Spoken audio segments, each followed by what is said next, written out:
আসসালামু আলাইকুম সম্মানিত ভিউয়ার্স, নতুন আরো একটা ভিডিওতে কিন্তু আপনাদেরকে স্বাগতম জানাচ্ছি। বিষয়টা হচ্ছে যে যারা বোনাস সেটআপ পেয়েছেন, অর্থাৎ যারা বোনাস সেটআপ পাওয়ার পর এখনো পে আউট অ্যাকাউন্ট সেটআপ না করে মানে করেন নাই, তারা কিন্তু বোনাস সেটআপটার যে মেয়াদ থাকে এই মেয়াদের পরে আর কিন্তু কি করতে পারবেন, ইনকাম করতে পারবেন না পে আউট অ্যাকাউন্টস না থাকলে। আরেকটা বিষয় হচ্ছে যারা অ্যাডস অন রিলস, ইনস্টিম্যাটস এবং যে কোনো সেটআপ টুলস পেয়ে যান, অর্থাৎ ৩টি সেটআপ টুলস থেকে প্রতি টুলস প্রতি $৫০০ এবং ৩টি টুলস মিলে $১৫০০ ইনকাম করতে পারবেন।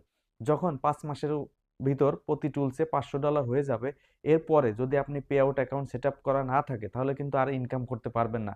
এছাড়াও যদি পে আউট অ্যাকাউন্ট সেটআপ না করা থাকে এবং ভালো করে কথাটা কিন্তু বুঝবেন, যে কোনো ৩টি টুলস সেটা ইনস্টিম্যাটস হোক, অ্যাডস অন রিলস হোক, যে কোনো ৩টি টুলস থেকে যদি আপনি প্রতি টুলস প্রতি $৫০০ ইনকাম করেন এবং ৬ মাসের পরে আপনার এই ইনকামটা কিন্তু কি হবে, বাজেয়াপ্ত হয়ে যাবেন। যদি কিনা ৬ মাসের আগে অর্থাৎ ৫ মাসের ভিতর আপনাকে কি করতে হবে, pay out account set up করতে হবে।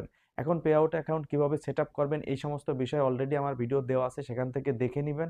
তা না হলে কিন্তু আপনি বড় কোনো বিপদে পড়তে যাচ্ছেন। সো বন্ধুরা, সবাইকে জানিয়ে দিবেন ভিডিওটি। অবশ্যই যারা এখনো pay out account set up করেন নাই অবশ্যই করে নেবেন, এবং যাদের পে আউট অ্যাকাউন্টে ভুল ভ্রান্তি আছে তারা ক্রিয়েটর মনিটাইজেশন থেকে মনিটাইজেশন সেট আপ থেকে আপডেট করে নিতে পারবেন। মনিটাইজেশন আপডেট করে নিতে পারবেন, ট্যাক্স ট্যাক্স ডকুমেন্ট দিয়ে, ব্যাংক অ্যাকাউন্ট সেট আপ এই সমস্ত বিষয়গুলো দিয়ে আপডেট করে নিতে পারবেন। ধন্যবাদ সবাইকে।